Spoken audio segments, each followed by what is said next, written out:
Hi, I'm Russ Rhea. This time we're talking about one of the most feared things in a media interview, being blindsided with some potentially damaging information you weren't expecting. We'll have some suggestions on how to handle this sort of thing in a moment. But first, a review of the recent high-profile example of how not to handle a situation like this. When the PR person for former Baylor University president Ken Starr interrupted and stopped an interview with the Waco TV station.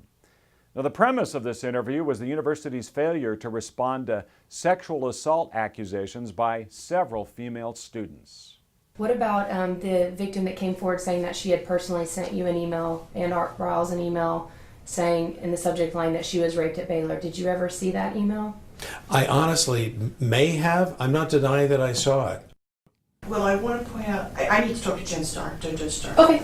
Okay. I need to talk to you, sir. Okay. You ask great questions. Okay, great. Can I ask you one more question? I have got to talk to you. Okay. Okay. Now, while that response wasn't great, and he may have been trying to leave himself an out legally, it wasn't nearly as bad as how he responded to the question when he came back and the interview resumed. She needs to ask you that question again. Whether you do it on camera or not, it's up to you. I just want to make sure it doesn't end up misedited. Okay.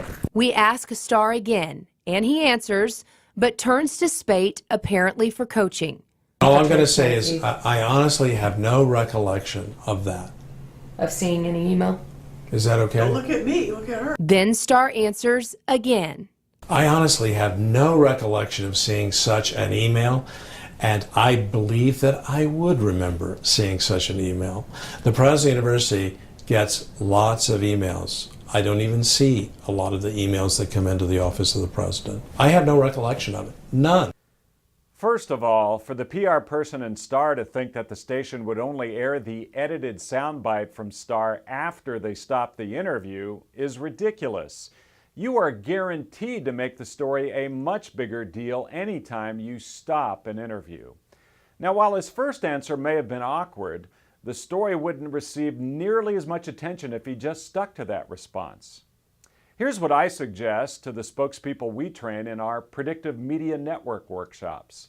It comes up a lot because it's becoming a more common tactic with today's investigative media, to surprise the person in the interview with something and try to get them to comment on it. If you're ever presented with a potentially damaging document, letter, email, or anything, it's quite simple what to do. First, do not look at it or react to anything specific. Maintain eye contact with the reporter and keep a positive expression on your face. Then say something like, "Thank you for bringing this to my attention. I'd like an opportunity to review this in detail, and then I'll follow up with you with any specific questions you might have." Now, the reporter will most certainly not let you get away with that easy and will press you to react to specifics. However, no matter how many times you're pressed, particularly if you're in front of a recording video camera, keep with the same approach. Something like, "I would be a lot more helpful if I have an opportunity to review this thoroughly along with my other records to answer your questions."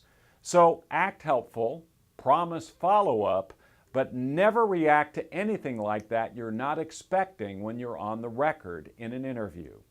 The outcome is far preferable than being put on the defensive and trying to come up with a response when you're on the spot.